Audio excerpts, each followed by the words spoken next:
ये समाज का काम है, ये छोटा मोटा काम नहीं है। तो इसमें सबका साथ, सबको मिलकर काम करना है।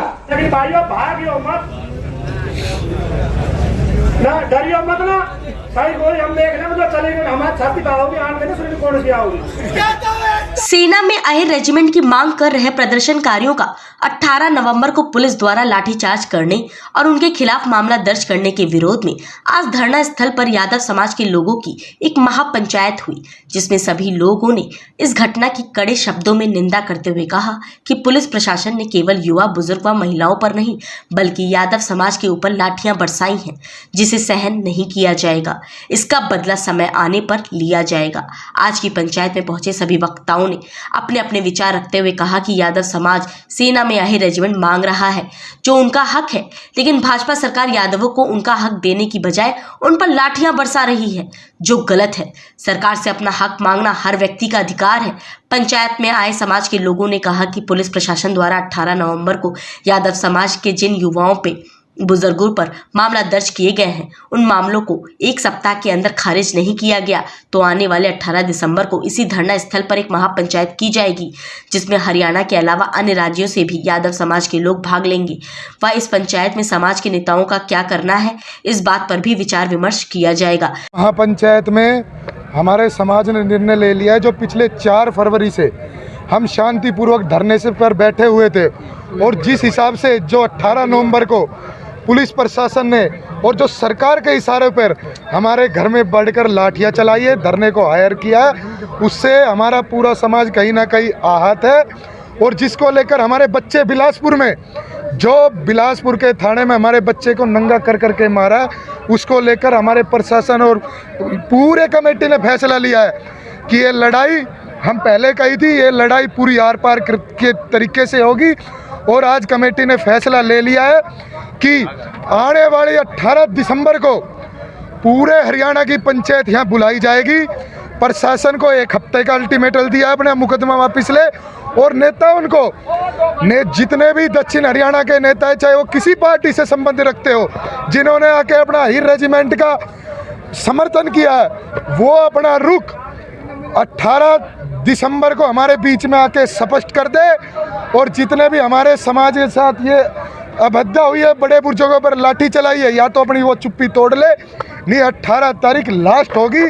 और पूरे हरियाणा से सबको यही बात कह के बोल लिया कि यहाँ पूरे दल बल से इकट्ठा होंगे और इन नेताओं के खिलाफ एक्शन होगा, पार्टियों के खिलाफ एक्शन होगा, और भी बड़ा मजबूत फैसला लिया जाएगा। अब चाहे किसी पार्टी से नेता हो, चाहे कैसा भी नेता हो, अब हमारे समाज ने इस बात को मान लिया है, जो कौम का नहीं वो किसी काम का नहीं। अब झूठा आश्वासन किसी भी नेता का नहीं चलेगा। मुकदमे वापस लेने के लिए कितना समय का अल्टीमेटम दिया गया है, उसके बाद क्या करेंगे? 1 हफ्ते का अल्टीमेटम हमने सरकार को दे दिया है। या तो हमारे मुकदमे वापस ले ले, वरना हमारे मुकदमे वापस नहीं लेते तो 18 दिसंबर को जो पंचायत होनी है ना, तो उसमें प्रशासन का जेल भरो आंदोलन भी चलेगा। कि उस दिन फैसला होगा, जो कहते हैं ना बार बार वाला नहीं, उस दिन फैसला होगा। बिलासपुर थाने में कपड़े उतारकर हमारे बच्चों के साथ मारपीट की गई है, वो वीडियो, फोटो, जो भी चीज़ है हमारे बच्चों ने बता दिया हमें, वो बढ़िया गलत हुआ है। उन जितने भी अधिकारियों ने, हमने चेतावनी भी दी है, जिस अधिकारी ने हमारे बच्चों को पीटा है उनको सस्पेंड किया जाए, वरना 18 तारीख को, अब बहुत दिन हो चुके हैं, 18 तारीख को फैसला समाज लेगा। और जो 10 तारीख का नसीबपुर से यात्रा निकलेगी, उनकी जिम्मेवारी समाज ने हम लोगों को सौंपी है।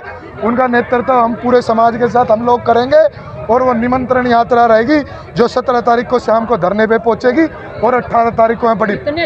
इसकी मुख्य 2 वजह है। एक तो हमारा राजनीतिक नेतृत्व, दूसरा जो यहाँ कमेटी है या जो यहाँ का नेतृत्व कर रहे हैं, कहीं ना कहीं वो उतने काबिल और कामयाब नहीं है जो समाज को एकजुट लेकर और पूरी जागरूकता के साथ इस दिशा में आगे बढ़ा सके।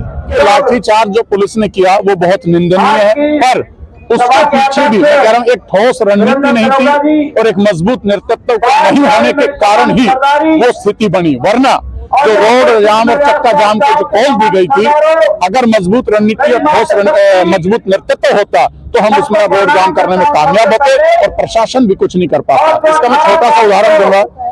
ये धरना 4 फरवरी को शुरू हुआ और 23 मार्च को कार्यक्रम किया गया था। बहुत बड़ी संख्या में लोग आए, प्रशासन सिर्फ देखता रहा और हमने जो अपना उद्देश्य लेकर चले थे उसमें कामयाब हुए, क्योंकि उसकी संख्या बड़ा अच्छा था और मजबूती के साथ नेतृत्व था।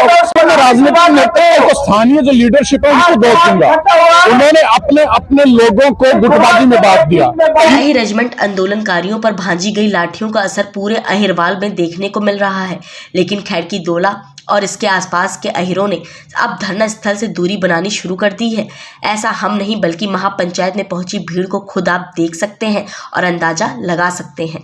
इससे पहले इसी स्थल पर हुई बैठक और महापंचायतों में हजारों लोगों ने भाग लिया था, लेकिन लाठीचार्ज के बाद बुलाई गई इस बैठक में समाज के लोगों को न पहुंचना साबित करता है कि आंदोलन हल्का पड़ रहा है। वहीं 18 नवंबर को हुए लाठीचार्ज की निंदा तो समाज कर ही रहा है, लेकिन समाज के नेता साथ नहीं खड़े हो रहे हैं। वहीं अहि रेजिमेंट की मांग को लेकर युवा व समाज के लोग बीते 11 महीनों से धरना दे रहे हैं। आंदोलनकारियों की माने तो अहि रेजिमेंट को लेकर आंदोलन चलाने की अहिरवाल ही नहीं बल्कि अहिरवाल में रहने वाले 36 बिरादरी के लोगों को जागरूक करने को लेकर जन जागरूक यात्रा भी निकाली जाएगी। वहीं आंदोलनकारियों की माने तो न केवल मानेसर बल्कि गुरुग्राम नगर निगम में भी भाजपा के बहिष्कार की तैयारियां चल रही हैं और जल्द ही इसका असर आपको मानेसर और गुरुग्राम इलाकों में दिखाई देना शुरू हो जाएगा। सचिन बुरथड़ा है और हमारे जो भाई जितने भी थे रेवाड़ी टीम से वो बिलासपुर पकड़े लिए प्रशासन द्वारा और वहाँ पर किसी ने भी पथराव नहीं किया। वो जो भी पथराव हुए वो सरकार के द्वारा करवाए गए। हम शांतिपूर्वक अपना आ रहे थे खैड़की दोला धरना स्थल के ऊपर। उस टाइम हम पर लाठियाँ चार्ज की गई। हमारे जो बड़े बूढ़े छोटे बच्चे थे, युवा बच्चे थे, उन सबको मार पीट कर गाड़ियों में डाला गया। उनकी गाड़ियों का चालान काटा गया। उसमें जब रात को 4 बच्चों को हिरासत में रखा गया। मेडिकल करवाने के बाद 10:30 बजे 4 बच्चों पर उनको नंगा करके बिल्कुल नंगा अवस्था में लेकर उनको अभद्र बोलकर उनसे लाठियाचार्ज की गई। रात को 2 घंटे तक उनको मारा पीटा गया। जब उनको बिल्कुल आधा छोड़ दिया गया, जब वो बेहोश हो गए, जब उनको बैरिक में डाला गया। इस बात की हमने एसीपी और डीसीपी साहब को बताया गया संज्ञान में। उन्होंने इस पर कोई भी कार्रवाई नहीं की और ये सारा काम एसएचओ अजय कुमार जी के कहने पर हुआ। और हमने इस बात कहने के बाद अब हमारा ये है कि अगर हमारा समाज और ये इसमें खड़ा नहीं होता और उनको सस्पेंड नहीं किया जाता है तो हम रोड पर विरोध प्रदर्शन करेंगे। रेवाड़ी मिल बिल्कुल बंद करेंगे। खैड़की दोला पर हमारा जाम रहेगा अगर सरकार हमारी बात को नहीं मानती है और उन 2 पुलिस वालों को सस्पेंड नहीं करती है। देखो, ये कोई एक गांव की आवाज़ नहीं है, ये पूरे देश भर के 26 करोड़ यादवों की आवाज़ है।